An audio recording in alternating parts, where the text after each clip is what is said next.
नमस्कार, आप देखें बोल किलब आज़ाद है तेरे, मैं अभिसार शर्मा। ये तो ज्यादती है ना। किसान अगर भारत बंद का आह्वान करे तो उसे आप गाली दो, उस पर तमाम अंकुश लगाओ, मगर दूसरी तरफ राजनीतिक चंदा के नाम पर तुम्हारी लूट खसोट जारी रहे। ये तो हद है ना। और मैं आपको बतला रहा हूं कि आखिर मैं ये बात क्यों कह रहा हूं आपसे। जैसे कि आप जानते हैं कि आज जब मैं आपसे बात कर रहा हूं तो किसानों ने भारत बंद बुलाया है। भारत बंद बुलाना उसका राजनीतिक, उसका लोकतांत्रिक अधिकार है, मगर उस पर किस तरह का दमन किया जा रहा है उसकी कुछ तस्वीरें मैं आपको बताऊंगा। मगर आज ही के दिन एक और अहम घटनाक्रम हुआ है दोस्तों। सुप्रीम कोर्ट ने एक अहम फैसले में कहा है कि जो गुप्त राजनीतिक चंदा राजनीतिक दलों को मिलता है, हम उस पर रोक नहीं लगाने वाले हैं। मैं आपको बता दूं कि बाकायदा एक संस्था ने इसे चुनौती दी थी और यह कहा था कि चूंकि पश्चिम बंगाल के चुनाव आने वाले हैं, लिहाजा 1 अप्रैल से राजनीतिक चंदा, जो गुप्त राजनीतिक चंदा आता है, उस पर रोक लगाया जाए। सुप्रीम कोर्ट ने दोस्तों इसे सिरे से खारिज कर दिया। इसकी मैं चर्चा करूंगा, मगर सबसे पहले मैं आपको किसानों की बात करना चाहता हूं दोस्तों। मैं आपको बतलाना चाहूंगा दोस्तों, आपके स्क्रीन पर यह हैं युद्धवीर सिंह। ये अहमदाबाद में एक प्रेस कॉन्फ्रेंस करते हैं और प्रेस कॉन्फ्रेंस कर रहे होते हैं और पुलिस उन्हें उठाकर ले जाती है। पुलिस उन्हें किस तरह से उठाकर ले जाती है मैं आपको बाद में बतलाऊंगा। सबसे पहले आप देखें, जब पुलिस उन्हें उठाकर ले जाने वाली होती है तब युद्धवीर सिंह क्या कहते हैं। उनका कहना था कि यह सरासर अलोकतांत्रिक है, यह तानाशाही रवैया है। क्या कहा युद्धवीर सिंह ने, पहले आप देखिए। तो युद्धवीर सिंह, आप पुलिस आपके कार्यक्रम में आई है यहाँ पे, पुलिसों के मीटिंग क्या, आप क्या कहेंगे? ये गलत है। ये मतलब तानाशाही है। ये समझे डिक्टेटरशिप है और उसी की वजह से ये इस तरह का प्रशासन का रवैया है। वार्ता करना, प्रेस से बात करना कोई गुनाह नहीं है। वो भी ये डेमोक्रेसी का राइट है, कोई भी आदमी अपनी बात रख सकता है, अपनी बात को कर सकता है। तो इस तरह का व्यवहार किसान के साथ सिर्फ अपनी बात रखने के लिए किस तरह की ज्यादती हो रही है दोस्तों, अब यह वीडियो आपको देखना पड़ेगा। करीब 1.5 मिनट का वीडियो है दोस्तों। आप देखिएगा पुलिस किस तरह से युद्धवीर सिंह को उठाकर ले जाती है, यानी कि शालीनता की तमाम हदों को इन्होंने पार कर दिया है। एक आदमी सिर्फ प्रेस कॉन्फ्रेंस कर रहा है, जो हर किसी का अधिकार है, और यह चीज इन्हें स्वीकार नहीं है। गुजरात से, वो गुजरात जो कि हमारे प्रधानमंत्री की राजनीतिक कर्मभूमि, जन्मभूमि सब रही है, और उस गुजरात में किसान को प्रेस कॉन्फ्रेंस करने का अधिकार नहीं है। देखिए दोस्तों, हमारा कोई फर्क नहीं पड़ता, हम अपनी बात को कह के रहेंगे।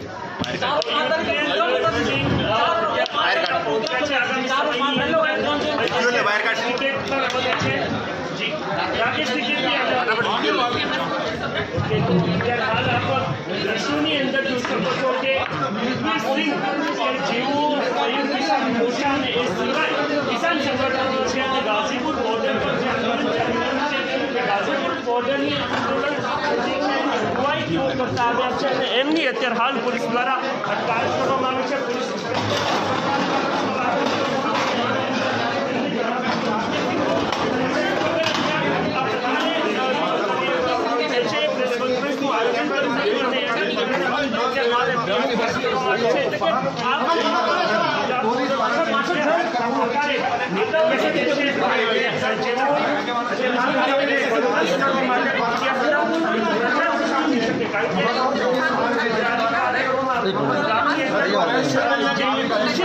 इस किसान ने बहुत चुनौतियों का सामना किया दोस्तों। वो सिंघू बॉर्डर पहुंचा भी नहीं था, मगर उसे बदनाम करने का प्रयास लगातार किया गया।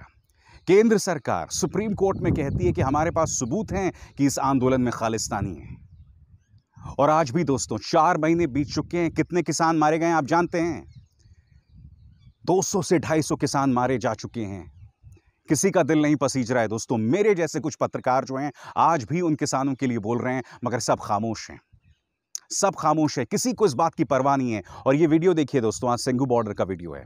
इस वीडियो में आप देखिए उस हॉस्टिलिटी से, सरकार के उस दमन से बेपरवाह वो किसान आज नाच रहा है। वो नाच रहा है। ये है मेरे अन्नदाता के अंदर के जो एक सकारात्मक ऊर्जा है ना, ये है मेरे अन्नदाता के अंदर का आत्मविश्वास। वो जानता है कि मुख्य धारा के न्यूज़ चैनल्स के जरिए उसे इतना बदनाम किया जा चुका है। वो ये भी जानता है कि सरकार मुझे प्रेस कॉन्फ्रेंस तक नहीं करने दे रही, मगर वो अब भी गांधी के सत्याग्रह के रास्ते को छोड़ने को तैयार नहीं है। मैं सलाम करता हूं ऐसे किसान को। दोस्तों, आज उस किसान की आवाज कोई नहीं उठा रहा। सबसे दुख की बात यह है, हालांकि हां, अब भी कुछ नेता हैं जो संसद में इस बात को उठा रहे हैं, और इसके लिए मैं कांग्रेस नेता दीपेंद्र हुड्डा की तारीफ करना चाहूंगा। उन्होंने कहा कि 4 महीने गुजर चुके हैं, किसानों के मरने का सिलसिला जारी है, मगर सरकार की खामोशी एक तरह से शॉकिंग है। क्या कहा दीपेंद्र हुड्डा ने, आप कुछ सुनिए। जो आपने सोचा किसान भूल जाएगा ये बात, मगर किसान की याददाश्त बहुत तेज है, इसीलिए बैठा है 4 महीने से। 300 जाने गंवाने के बाद, 300 जाना कुर्बान करने के बाद। दोस्तों, वैसे तो मैं किसी राजनेता की तारीफ नहीं करता हूं अपने इस मंच पर, मगर अगर संसद में किसानों की आवाज उठती रहेगी ना, तो इससे क्या फायदा होगा मैं आपको बताता हूं। लॉ एंड ऑर्डर के लिहाज से हमारा जो किसान है वो निराशावादी नहीं होगा, वो निराश नहीं होगा। उसे लगातार ये लगता रहेगा कि हां, मेरी जीत हो सकती है, इसलिए वो कभी भी कानून व्यवस्था को अपने हाथ में नहीं लेगा। उसे बदनाम करने के लिए न जाने आपने कितने पैंतरे जड़े, न जाने आपने कितनी चालें चली, मगर आपके तमाम चालें उस किसान के सामने पूरी तरह से धराशायी साबित हुई। एक तरफ उस किसान को बंद बुलाने का, बंद आह्वान करने का हक नहीं है, प्रेस कॉन्फ्रेंस करने का हक नहीं है, और तुम जो है गुप्त राजनीतिक चंदे के नाम पर लूट खसूट कर रहे हो। वो बंद का आह्वान करता है, वो सिंघू बॉर्डर पर बैठता है, तो आप उसे कोरोना का डर बताते हो। मगर प्रधानमंत्री नरेंद्र मोदी, अमित शाह की रैलीज के लिए ट्रक्स में भर भर के लोग को लाया जाता है। तस्वीरें गवाह हैं उस बात की। यहां पर कौन सा कोरोना का पालन हो रहा है भाई? और सारी उंगली मेरे किसान पर ही उठेंगी। दोस्तों, मैं आपको बतलाना चाहता हूं, यही नहीं हो रहा है। जिस राजनीतिक चंदे की बात कर रहा हूं, जैसे कि मैंने आपको बताया, सुप्रीम कोर्ट का अब यह फैसला आ गया है। अब राजनीतिक दलों को जो गुप्त राजनीतिक चंदा मिलता था वो मिलता रहेगा। सुप्रीम कोर्ट ने साफ कह दिया है कि इसे रोकने की कोई जरूरत नहीं है। इस पर काबू पाने के लिए दिशा निर्देश पहले से मौजूद हैं। मगर आज मैं प्रमाणित करने जा रहा हूं कि ऐसा नहीं है। सुप्रीम कोर्ट के फैसले पर मैं सवाल नहीं खड़ा कर सकता, कैसे कर सकते हैं भाई? मगर अब मैं आपको प्रमाण के जरिए बताना चाहता हूं कि किसानों पर तो ये उंगलियां उठाते हैं, मगर गुप्त राजनीतिक चंदे के नाम पर ये लोग क्या क्या करते हैं। सबसे पहले तो मैं आपको ये बतला दूं कि ये गुप्त राजनीतिक चंदा नहीं है। जो इलेक्टोरल बॉन्ड्स जारी होते हैं, जो दस्तावेज जारी होता है जिसके जरिए आप गुप्त राजनीतिक चंदा किसी पॉलिटिकल पार्टी को देते हैं, उसमें होता है एक अल्फा न्यूमेरिकल कोड। आपके स्क्रीन पर दोस्तों, अल्फा न्यूमेरिकल कोड। इसका अर्थ क्या हुआ? यानी कि स्टेट बैंक ऑफ इंडिया, जहां पर ये इलेक्टोरल बॉन्ड्स चाहते हैं, वो चाहें तो सत्तारूढ़ बीजेपी को बता सकते हैं कि किस औद्योगिक घराने ने कितना पैसा किस पॉलिटिकल पार्टी को दिया। आप मुझे बताइए, अगर एक औद्योगिक समूह कांग्रेस को ढेरों पैसा दान करे और स्टेट बैंक ऑफ इंडिया ये जानकारी सरकार को दे दे, तो आप जानते हैं इसका क्या मतलब होगा? सरकार क्या करेगी? इनकम टैक्स का इस्तेमाल करेगी।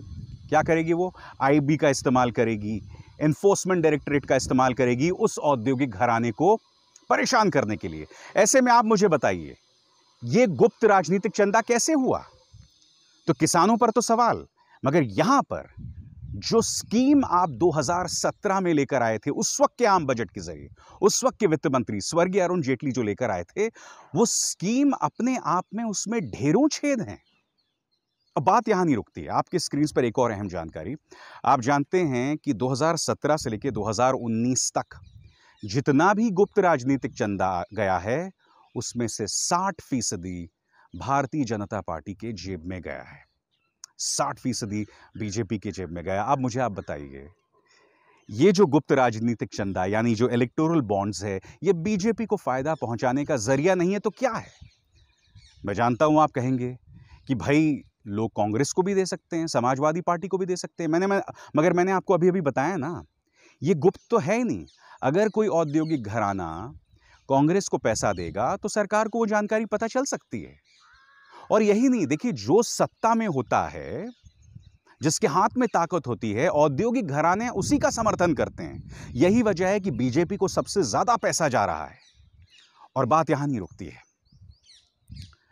मैंने आज से कई महीनों पहले एक शो किया था, क्योंकि मैं जो कहता हूं, जो करता हूं, आप लोग सुनते तो नहीं है वो। मैंने आज से कई महीने पहले इसी मंच यानी न्यूज क्लिक पर एक शो किया था। मैंने आपको बतलाया था कि जब सरकार 2017 में इलेक्टोरल बॉन्ड्स की ये स्कीम लेकर आई थी, तब उस पर आपत्ति 2 संस्थाओं ने दर्ज की थी। कौन सी 2 संस्थाएं? रिजर्व बैंक ऑफ इंडिया और चुनाव आयोग। मगर सरकार ने उन आपत्तियों को पूरी तरह से खारिज कर दिया।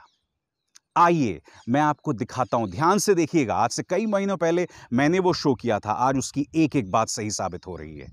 किस तरह से चुनाव आयोग और रिजर्व बैंक ऑफ इंडिया ने इस पर आपत्ति दर्ज की थी, सुनिए। आपत्ति नंबर 1, इससे मनी लॉन्ड्रिंग को बढ़ावा मिलेगा।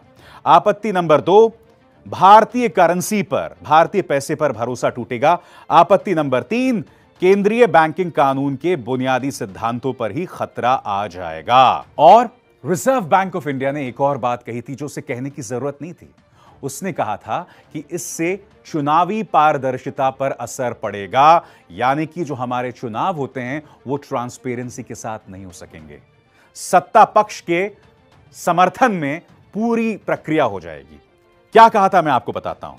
उन्होंने यह कहा कि अगर इसका इरादा यह है कि इस इलेक्टोरल बॉन्ड को खरीदने वाला व्यक्ति, संस्था या इकाई राजनीतिक दल में दान दे सके, तो वो तो आप डिमांड ड्राफ्ट, चेक या फिर इलेक्ट्रॉनिक और डिजिटल पेमेंट के जरिए भी कर सकते हैं। इसके लिए आपको इस बिल की जरूरत नहीं है, यह तो सामान्य प्रक्रिया के अंतर्गत हो सकता है। और आरबीआई ने एक और अहम बात की। उन्होंने कहा कि अगर यह बिल वजूद में आ जाता है तो इंटरनेशनल नॉर्म्स, यानी कि जो स्थापित अंतर्राष्ट्रीय व्यवस्था है, वो बिगड़ जाएगी। आरबीआई ने सख्त हिदायत दी थी, मगर सरकार ने तो मन बना लिया था। आपकी स्क्रीन पर इस वक्त हसमुख अढ़िया हैं, राजस्व सचिव। उन्होंने क्या जवाब दिया आरबीआई की इस आपत्ति पर, यह भी पढ़िए। वो कहते हैं, मुझे लगता है आरबीआई दानदाता की पहचान को गुप्त रखने के मकसद से लाए जा रहे प्रस्तावित प्रीपेड बेरर इंस्ट्रूमेंट के तंत्र को ठीक से नहीं समझ पाया है, जबकि उसमें यह सुनिश्चित किया गया है कि जो भी दान देगा वो उस व्यक्ति के टैक्स पेड पैसे से ही होगा। तो एक तरफ तो हसमुख अढ़िया ये कह रहे हैं कि साहब आरबीआई समझ नहीं पाया, मगर बाद में उन्होंने जो कहा वो पूरी तरह से विरोधाभास है। वो क्या कहते हैं, आरबीआई की सलाह काफी देर से आई और इकोनॉमिक बिल पहले से ही छप चुका है, इसलिए हम अपने प्रस्ताव के साथ आगे बढ़ सकते हैं।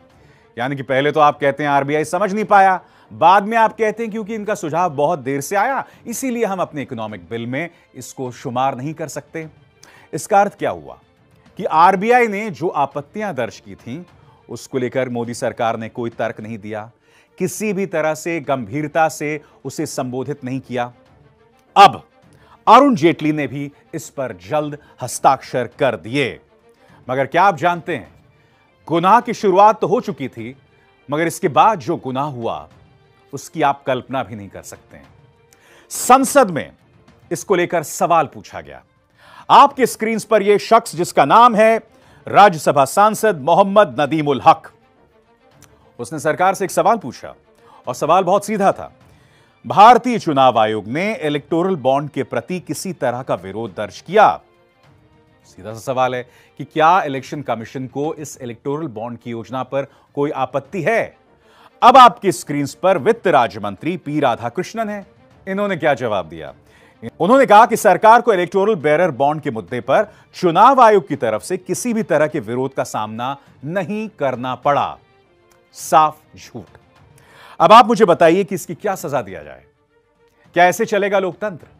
क्या इस तरह से काम होगा?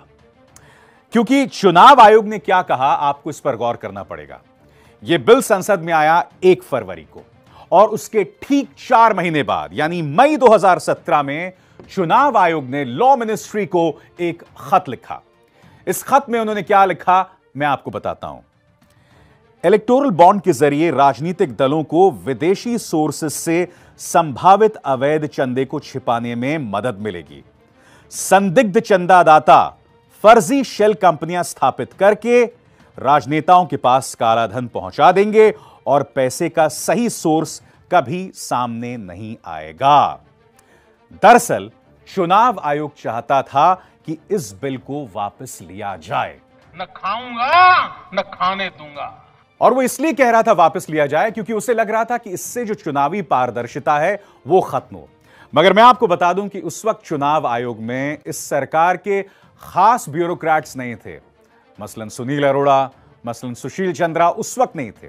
उस वक्त चुनाव आयोग की जो चेहरा था वो अलग था। तो इस कार्यक्रम के जरिए और इस पेशकश के जरिए मैं आपको क्या बतलाने का प्रयास कर रहा हूं, यानी कि राजनीतिक दलों की लूट खसूट जारी रहेगी।